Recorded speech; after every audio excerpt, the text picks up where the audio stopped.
얘들아, 윤석열 대통령이 계엄을 하고 나서 그 공수처라는 수사기관이 윤석열 대통령을 체포를 하는 과정에서 문제, 프로블럼이 많이 있었다는 거 알 거야. 일단 문제의 발단의 원인은 말이야, 공수처라는 수사기관. 이 공수처가 뭔지 알아? 공동수사본부? No, 아니야.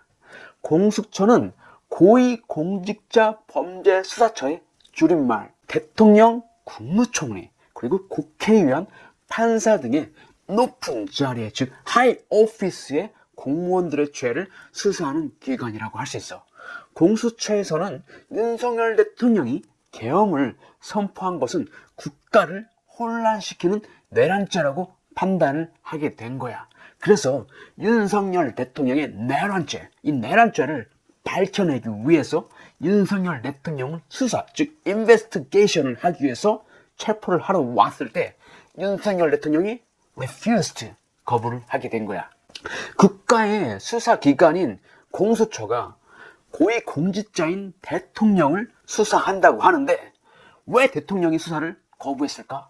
나는 이거 되게 이해가 안 됐어. 내가 대한민국 사람이지만 우리는 법 앞에 모두가 공평하고 평등하거든. 대통령이라고 해도 법을 따르고 지켜야만 한다고 나는 생각한 건데, 윤석열 대통령이 공수처의 체포 그리고 수사를 거부한 것이 너무 이해가 안 됐어. 윤 대통령이 공수처의 체포를 거부한 이유는 크게 세 가지가 있어. 세 가지. 첫 번째 이유는 말이야, 공수처의 규정에서는 이런 말을 하고 있어. 고위공직자, 그리고 고위공직자의 직권남용에 대해서만 수사를 할 수 있지, 내란죄에 대해서는 수사할 수 있다는 규정이 없어. 따라서 윤 대통령의 변호인은 공수처가 대통령의 내란죄를 수사하는 건 공수처의 수사 항목에 포함되어 있지 않기 때문에 위법이라고 주장을 하고 대통령의 체포를 거부한 거란 말이야. 그럼 궁금한 것이 있어. 윤 대통령을 누가 수사하는 것이 맞냐? 이게 궁금하잖아. 자, 경찰이냐? 검찰이냐? 그리고 정말 공수처는 윤 대통령을 수사하면 안 되냐? 난 여기서 너무 헷갈렸어. 뭐가 헷갈린 거냐면은, 우리나라에 경찰, 검찰, 또 공수처, 이렇게 수사하는 기관들이 많이 있어. 그러면은 이 수사하는 기관들의 차이점이 뭔지, 이게 먼저 궁금했던 거야. 자, 그래서 어느 기관이 윤 대통령을 수사하는 것이 맞냐, 이걸 판단하기 전에, 자, 우리나라에는 자, 검찰, 경찰, 공수처의 역할에 대해서 간단하게만 내가 설명을 해줄게. 먼저 이 경찰은 모든 범죄, 모든 사람에 대해서 다 수사를 할 수 있어. 하지만 검찰과 공수처는 수사를 할 수 있는 범죄 그리고 대상이 한정돼 있어. 뭐 고위공직자라든가 선거와 관련된 범죄, 그리고 중대한 범죄, 그리고 고위 공무원들에 대한 범죄만 수사할 수 있어. 그리고 또 하나, 경찰은 모든 사람, 모든 범죄를 수사할 수 있지만 기소는 할 수 없어. 이 기소라는 게 뭐냐면은, 사람의 죄가 있다고 판단하면 이 사람의 죄를 판결해야 돼. 그러기 위해서는 이 사람에 대해서 체포를 하고 법정에 세워서 법정에 있는 재판관에게 이 사람의 죄를 판결해 주세요라고 요구하는 걸 기소라고 하는 거야. 경찰은 사람에 대해서 죄를 수사할 수 있지만 이렇게 법정에 세우는 기소는 할 수 없어. 하지만 검찰과 공수처는 고위공직자, 선거, 중대한 범죄에 대해서 한정을 해서 수사를 할 수 있고, 그리고 법정에 세워서 이 사람을 심판해 주세요라고 하는 이런 기소까지 할 수 있는 권한이 있어. 즉, 경찰은 모든 사람을 수사할 수 있지만 기소는 할 수 없다. 하지만 검찰과 공수처는 일부 한정된 범죄에 대해서, 범죄자들에 대해서 수사도 할 수 있고, 법정에 세워서 이 사람을 심판해 주세요라고 요청할 수 있는 기소까지 할 수 있단 말이지. 이 기소에 대해서 내가 이렇게 설명해도 이해 못하는 이 사람들을 위해서 자세하게 설명을 하나 해줄 거야. 예를 들어서 만약에 도둑이 물건을 훔치면 경찰이 이 사람을 체포해서 감옥에 가두는 그런 게 아니야. 이 도둑을 체포해서 감옥에 넣기 위해서는 아주 복잡하고도 그리고 아주 논리적인 법적인 과정이 있단 말이야. 먼저 도둑을 수사를 하기 위해서 경찰이 도둑을 체포, 어레스트를 하고 그 다음에 조사, 즉 수사, 인베스티게이션을 해야 된단 말이야. 하지만 도둑을 조사하는 시간이 부족하다고 생각하면 이 사람을 구속을 하고 경찰의 유치장이나 그리고 구치소에 가둬서 추가 조사를 즉 추가 수사를 하게 되는 거야. 그리고 조사를 하는 동안 도둑질을 했다는 증거, 즉 프루프, 이 프루프를 충분히 확보를 했다면 경찰은 도둑을 검찰에 넘기는 거야. 그리고 검찰은 도둑을 법정에 세워서 도둑의 죄를 심판, 저지 해달라고 재판관에게 요청하는데 범죄자의 죄를 심판해달라고 재판관에게 요청하는 것을 바로 기소라고 하는 거야. 이렇게 법정에 범죄자의 죄를 심판해달라고 요청하는 것은 경찰의 권한이 아니라 바로 검찰과 공수처의 권한이라는 얘기야. 다시 돌아가서 경찰은 모든 범죄자를 수사만 할 수 있고 법정에 세울 수 있는 기소는 할 수 없어. 하지만 검찰과 공수처는 모든 범죄자를 수사할 수 없지만 중대한 범죄나 고위 공무원들의 범죄를 수사할 수 있고 범죄자들을 법정에 세울 수 있는 기소에 대한 권한이 있는 거야. 자, 그러면 경찰과 검찰과 공수처의 대략적인 차이는 알겠지? 그럼 여기서 내가 더 나아가서 검찰과 공수처의 차이를 잠깐만 더 설명해 줄 거야. 자, 머리가 복잡하지? 하지만 간단하게 생각해. 잘 들으면서 생각하란 말이야. 그냥 내가 말하는 걸 듣기만 하지 말고 듣고 판단하고 생각해. 그래야지 너희들 머리에 있는 뇌들이 활성화가 되는 거야. 자, 검찰과 공수처의 차이는 뭐냐면은 수사 대상과 기소 대상이 틀려. 검찰은 경찰이나 공수처 공무원들의 범죄나 중요한 범죄를 수사할 수 있어. 공수처는 공무원 중에서도 고위공직자에 대해서만 수사를 할 수 있는 거야. 즉 고위공직자란 대통령, 국무총리, 국회의원, 장관, 감사위원장, 대법원장 이런 사람들을 말하는 거야. 그런데 왜 헷갈리게 이 검찰과 공수처를 나눠놨을까? 여기서도 중요한 이유가 있어. 그 이유는 검찰이 고위공직자 공무원들에 대해서 제대로 수사를 하고 있지 않고 그냥 봐주기, 눈 감으면서 수사를 하고 있다는 그 비판, 디나운스먼트가 있었던 거야. 그래서 고위공직자들을 철저하게 수사를 하기 위해서 고위공직자 수사 본부인 공수처가 만들어진 거야.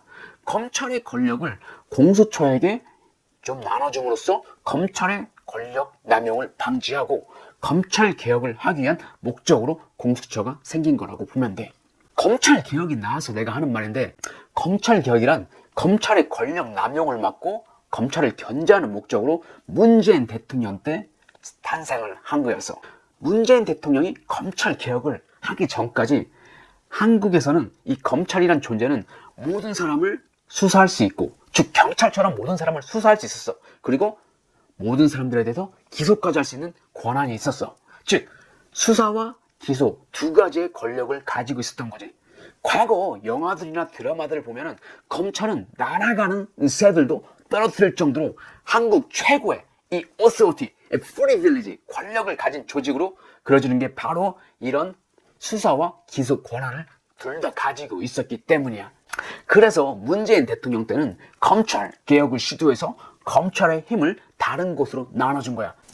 즉 2020년도 검수완박이라고 해서 검찰 수사권에 대해서 완전 박탈을 하려고 시도를 했지만 이 부분은 여러 가지 부분에 있어서 문제가 있었어. 그래서 완전히 검찰의 수사권을 박탈할 수는 없었고 대신에 검찰의 수사권 중 일부만 남겼어. 그 수사권이라는 얘기는 검찰은 중대범죄나 경찰 그리고 공수처 공무원들에 대해서만 수사를 할 수 있도록 수사권을 일부 남겨놓고 모든 범죄자들에 대해서 법정에 세울 수 있는 기소의 권한은 그대로 남겨둔 거야. 그리고 2021년도에 공수처가 생기면서 고위공직자에 대해서는 검찰이 수사를 하는 게 아니라 공수처가 수사를 할 수 있게 되었지. 자, 여기까지 경찰, 검찰, 그리고 공수처의 역할에 대해서 간단하게 알아봤는데 그럼 우리 다시 처음으로 돌아가자. 자, 공수처의 규정에서는 공수처는 고위공직자의 비리, 고위공직자의 직권 남용에 대해서만 수사를 할 수 있어. 내란죄는 공수처의 수사 항목에 포함되어 있지 않았기 때문에 공수처가 윤 대통령 수사하는 건 위법이야. 하지만 법원에서는 공수처가 윤석열 대통령을 수사할 수 있도록 공수처에게 체포영장을 발행해줬어. 즉 발부해줬어. 즉 법원에서 공수처에게 윤석열 대통령을 체포, 어레스트하고 수사, 인베스티게이션 해주세요라고 인정을 했다는 얘기인 거지. 그 이유는 바로 이런 거야.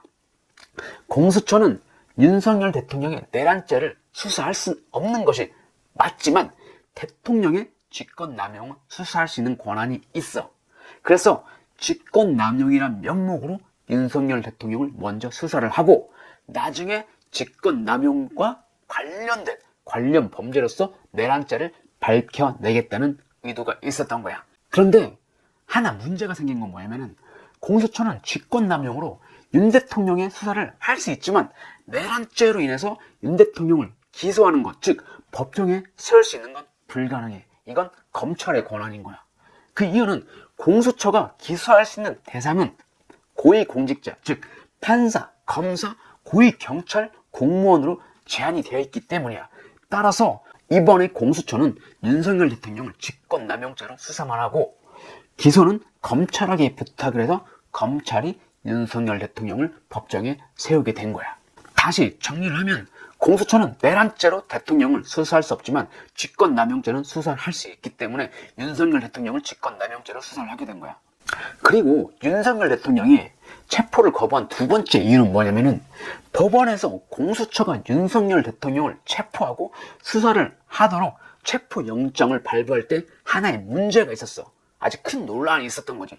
이 논란 때문에 서부지방법원에 윤석열 대통령의 지지자들이 침입을 해서 기물을 파손하고 그리고 부셨던 난리 사건, 이런 소동이 있었던 거야. 범죄 혐의로 의심을 받는 사람을 수사하고 그리고 조사를 하기 위해서는 그 사람을 체포를 하고 구속을 하거나 해서 수사를 하고 조사를 해야 되는데 체포나 구속을 하기 위해서는 체포영장 혹은 구속영장을 서울중앙지방법원이나 아니면 관할 지역에 있는 법원에서 발부를 받아야 되는데 공수처는 이번에 윤석열 대통령을 체포할 때 서부지방법원에서 체포영장을 발부받았는데 이게 큰 문제가 된 거야. 원래 지금까지 공수처는 이 인베스티게이션 수사를 할 때 항상 서울중앙지방법원에서 체포영장이나 구속영장을 발부받아왔어. 하지만 이번 윤 대통령을 수사할 때는 말이야 서울중앙지방법원이 아니라 서울 서부지방법원에서 체포영장을 발부받은 거야. 서울 서부지방법원에서 체포영장을 발부받은 것은 불법이 아니야. Not illegal. 하지만 지금까지 공수처는 수사를 할 때 서울중앙지방법원에서 영장을 발부받아왔는데 왜 하필 윤 대통령을 수사하는 이번 기회에 서울지방법원에서 체포영장을 발부받았을까? 그 이유는 서울 서부지방법원의 진보 성향의 출신인 법원장이 있었기 때문이라는 주장이 있어. 즉 윤석열 대통령을 체포하기 위해서 체포영장을 좀 더 발부받기 쉬운 곳에서 영장을 신청했다는 것이 논란의 중점이 된 거였어. 이런 걸 영장 쇼핑이라고 하는데 영장을 발부해달라고 요청할 때 좀 더 발부받기 쉬운 법원에서 발부해달라고 요청하는 걸 영장 쇼핑 혹은 법원 쇼핑이라고 해. 공수처가 윤석열 대통령의 관저인 한남동을 관할하고 있는 서울 서부지방법원에서 체포영장을 발부해달라고 요청한 것은 불법은 아니야. 하지만 윤석열 대통령의 지지자들의 이 관점에서 볼 때는 말이야 공수처의 행동에 꼼수가 있다고 생각할 수 있는 빌미를 제공한 거지. 그래서 서부지방법원에서 윤석열 대통령에 대한 체포영장을 발부해준 판사를 향해서 윤석열 대통령의 지지자들이 너무 화가 나서 서부지방법원을 침입을 하고 거기서 아주 난동을 부린 사건이 일어난 거였지. 그리고 마지막으로 윤석열 대통령이 체포를 거부한 이유 세 번째는 헌법 제84조와 관련이 있는데 헌법 84조에서는 대통령은 내란 또는 외환죄를 범한 경우를 제외하고는 자격증 형사상의 소출을 받지 아니한다라고 define 명시되어 있단 말이에요. 형사상 소출을 받지 아니한다 해서 소출한 범죄자가 이 죄를 지으면 범죄자를 수사하고 법원에 세워서 재판을 하는 과정을 의미하는 거야.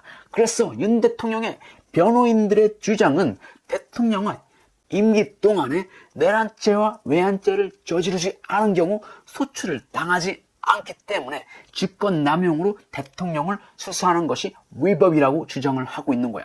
그래서 대통령의 임기가 끝나거나 탄핵이 되어 대통령직을 박탈당하고 난 뒤에 수사와 기소를 할 수 있다고 주장을 하고 있는 거지. 하지만 법 전문가들은 수사와 소추를 구분하고 있어. 즉 소추를 받지 않는다는 것은 범죄자를 법정에 세워서 죄를 심판하고 판결을 받는 과정을 피할 수 있다는 의미인 거지, 수사는 소추에 해당하지 않는다고 보는 거야. 헌법 84조에서는 내란죄와 외환죄를 제외하고는 형사상 소추를 받지 아니한다 해서 형사상 소추는 수사와는 별개의 개념이기 때문에 직권남용으로 수사는 가능하다고 하는 거고, 하지만 대통령 임기 동안 법정에 세우는 것은 불가능하기 때문에 직권남용으로 수사를 해서 내란죄를 밝히고 그 위에 법정에 세우는 것이기 때문에 헌법 84조의 위배가 안 된다고 또한 주장을 하고 있는 거지. 지금까지 윤 대통령의 체포 거부 이유 세 가지를 다시 정리를 하면은, 첫 번째, 공수처는 내란죄 수사 권한이 없어. 그래서 직권남용으로 수사를 개시를 하게 된 거고, 두 번째는 공수처는 체포영장을 발부받기 쉬운 서부지방법원에서 체포영장을 발부했기 때문에 여기에 대한 반발감이 많이 있는 거야. 하지만 엄밀히 따지면 윤 대통령 관저인 한남동의 관할 법원인 서부지방법원에서 체포영장을 발부했기 때문에 이것 또한 위법은 아니라고 주장을 하고 있지. 세 번째는 헌법 84조에서 대통령은 내란죄, 외환죄를 제외하고는 형사상 불소추 특권이 있기 때문에 공수처의 수사는 위배라는 것을 주장하고 있지만, 형사상 불소추 특권은 수사와는 별개이기 때문에 대통령의 수사는 가능하다고 하는 거예요. 또한 직권남용으로 수사를 해서 내란죄를 밝혀내서 내란죄로 법정에 세우는 것이기 때문에 위법이 아니라고 또한 주장을 하고 있는 거지. 그리고 지금까지 이 내용을 얘기하면서 난 한 가지 의문이 있었어.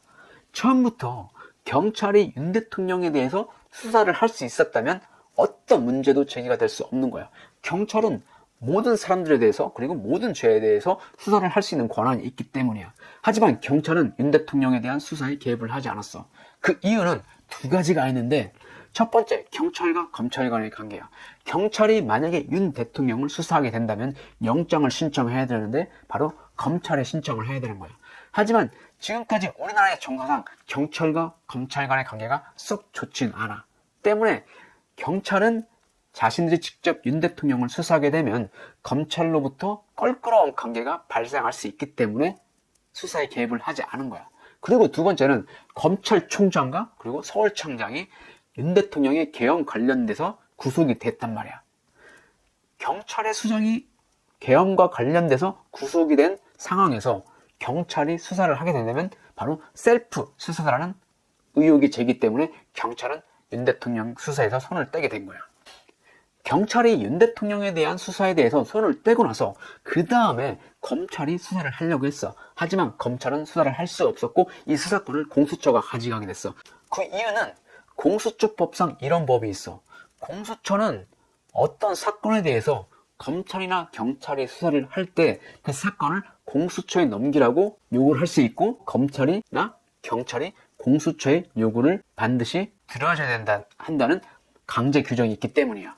윤 대통령의 체포가 위법이다, 아니다라는 것은 법으로 명확하게 규정된 것이 아니기 때문에 윤 대통령을 지지하는 사람, 그리고 탄핵을 지지하는 사람들 사이에서 앞으로 많은 논란이 있을 거라고 예상이 돼. 우리가 사는 세상에는 많은 사건, 사고들이 일어나고 있어. 주변에서 일어나는 일들에 대해서 그 원인을 생각하고 앞으로 어떻게 그런 상황이 전개될지를 한번 생각을 해봐. 이게 바로 삶의 즐거움이 될 수도 있고, 그리고 우리의 뇌를 활성화시키는 방법이 될 수 있을 거야. 오늘 영상 시청 감사하고 오늘 하루도 좋은 하루가 되길 바라겠어. 화이팅!